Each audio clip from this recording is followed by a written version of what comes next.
जय माता दी दोस्तों, आई होप आप सब बढ़िया होंगे। अगर आप भी मेरी तरह अडेनियम लगाने के शौकीन हैं तो अभी अडेनियम की खास केयर करनी होगी आप लोगों को, क्योंकि अडेनियम में पानी ज़्यादा होने पे आपका पौधा ख़राब हो सकता है।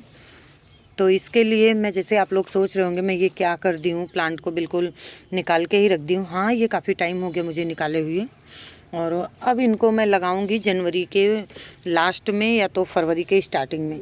अभी बस इनको कभी कभी बीच बीच में एक आध बारी पानी देती रहूँगी। देखना ये पीली पड़ी पत्तियाँ हैं, बिल्कुल झड़ जाएंगी। अभी देखना इनकी रूट्स भी बिल्कुल लूज नहीं हुई हैं, जैसे थोड़ी सॉफ्ट हो जाती हैं वो भी नहीं हुई हैं। और हुआ क्या था ना, जिसके कारण मुझे इसको निकालना पड़ा, हुआ ये था कि मेरा एक प्लांट इसमें से ख़राब हो गया था। देखना कि यहाँ पे ये बिल्कुल गल गया था यहाँ से, तो जिसकी वजह से मुझे इसको निकाल के काट के हटाना पड़ा, और बाकी के पौधों को भी मैं गमलों से बाहर कर दी। और मुझे इस टाइम लगाने थे सीजनल प्लांट, तो गमले मुझे लग रहे थे कि मैं इनको बाहर ही कर दूं, और उन गमलों का मैं इस्तेमाल कर लेती हूं अभी के लिए। फिर जैसे ही सीज़न जाएगा या मैं नर्सरी से गमले ले आऊँगी, जैसे फरवरी स्टार्ट होगा तो फिर मैं इनको लगा लेने वाली हूँ। और इन पीली पत्तियों से आप घबराइएगा नहीं, क्योंकि जो ये पीली पत्तियाँ हुई ये झड़ जाएंगी। जैसे कि आप देख भी रहे हो नीचे कितनी सारी झड़ी हुई हैं, ये आराम से झड़ जाएंगी। फिर उसके बाद आपका ये प्लांट चलता रहेगा। और जब आप इसको रिपोर्ट करेंगे तो अच्छे से वाटरिंग कर देना, बहुत बढ़िया चलेंगे। इस बारी मैं इसकी नई मिट्टी बनाने वाली हूँ, और वो रहेगी, थोड़ी मिट्टी रहेगी, एक हिस्सा मिट्टी रहेगी, 2 हिस्सा बालू रहेगा, 1 हिस्सा कंपोस्ट, और अच्छी मिट्टी बना के फिर मैं इनको लगाने वाली हूँ। तो बहुत अच्छी ग्रोथ करेंगे। लगाते टाइम मैं ध्यान दूंगी कि जो मतलब स्टेम सिंगल जैसे ये पतली सी है, इनको काट के हटा दूँ। कुछ चीज़ें हैं जो मुझे करनी है, तो इसके लिए अभी रहने देती हूँ, और थोड़े टाइम के बाद मैं सारे पौधों को फिर से रिपोर्ट कर दूँगी।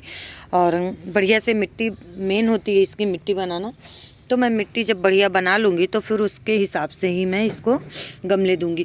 इसको ज़्यादा बड़े गमले देने से अच्छा होगा कि आप थोड़ा चौड़े मुंह वाला देना। जैसे कि ये टब है प्लास्टिक का, जो 10 से 15 रुपए में आराम से मिल जाता है। अगर आपको कम गहराई है, बिल्कुल कम गहराई, लगभग 3 से 4 इंच की गहराई है, ऐसा अगर टब मिल जाए तो आप ऐसे टब का इस्तेमाल करना। मैं सोची हूँ यही कि अगर मैं गई मार्केट तो अगर ऐसे मुझे टब मिला तो मैं ज़रूर लेके आऊँगी, जो सारे अपने अडेनियम्स के लिए। इसमें ढेर सारे अच्छे से ड्रेनेज बनाऊंगी और फिर उसमें लगाऊंगी, तो ये बढ़िया चलेंगे। क्योंकि इनको गहराई वाले गमले कम और चौड़े गमले ज़्यादा चाहिए होते हैं। इनका रूट को अगर आपको बढ़ाना है, मोटा स्ट्रक्चर देना है, तो फिर बढ़िया आपको चौड़े गमले, क्योंकि देखना ये जितना आप इनको उठाते जाओगे उनकी इतनी रूट बढ़िया बनती जाएगी। देखना कितने अच्छे ये रूट बना हुआ है।